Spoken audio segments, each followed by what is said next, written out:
Magandang gabi, Philippine Air Force. Alamin natin ang lagay-atayang ng panahon ngayong Biyernes, August 21, 2026 at sa mga susunod na araw.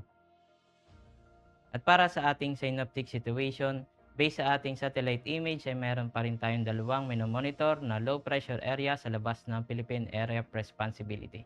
Una dito is si low pressure area 08F known as Neneng at ito ay nasa labas ng Philippine Air Responsibility. Ito ay huling namataan sa layong 700 km north-northeast of Itbayat, Batanes. At samantalang meron pa rin tayong low pressure area 08H.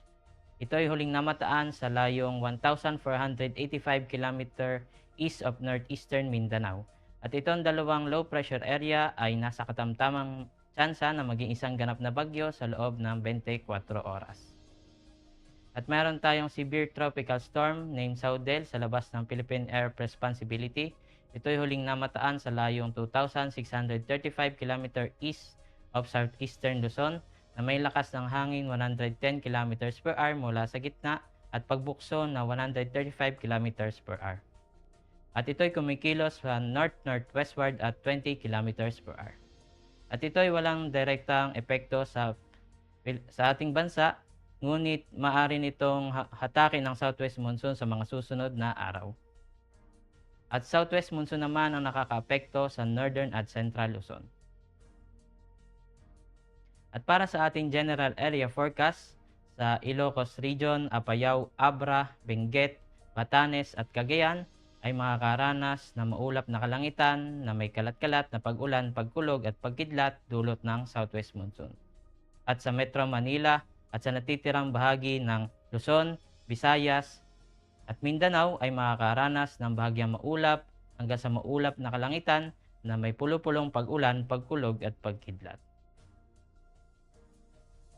At para sa susunod na 3 araw sa Metro Manila, Cavite, Lipa City, Angeles, simula Linggo hanggang Martes ay makakaranas na maulap na kalangitan na may kalat-kalat na pag-ulan, pagkulog at pagkidlat.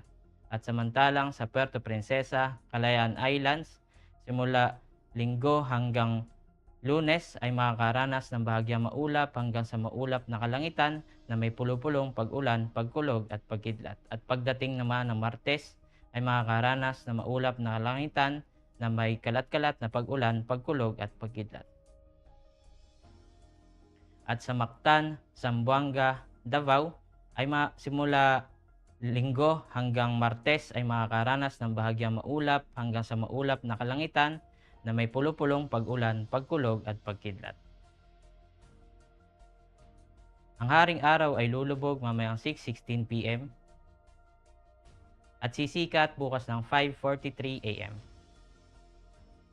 At para sa ating moon illumination, meron tayong 63% increasing. At para manatiling updated sa lagay-atayan ng panahon, ugaling i-follow ang Air Force Weather Center sa aming mga social media accounts. Sa ngalan ng aming commanding officer na si Colonel Hermelino T. Calubiran Jr. PAP GSC, ako si A2C Ken Alfred C. Banaag, your weather broadcaster ng Air Force Weather Center. Uli, magandang gabi, Philippine Air Force.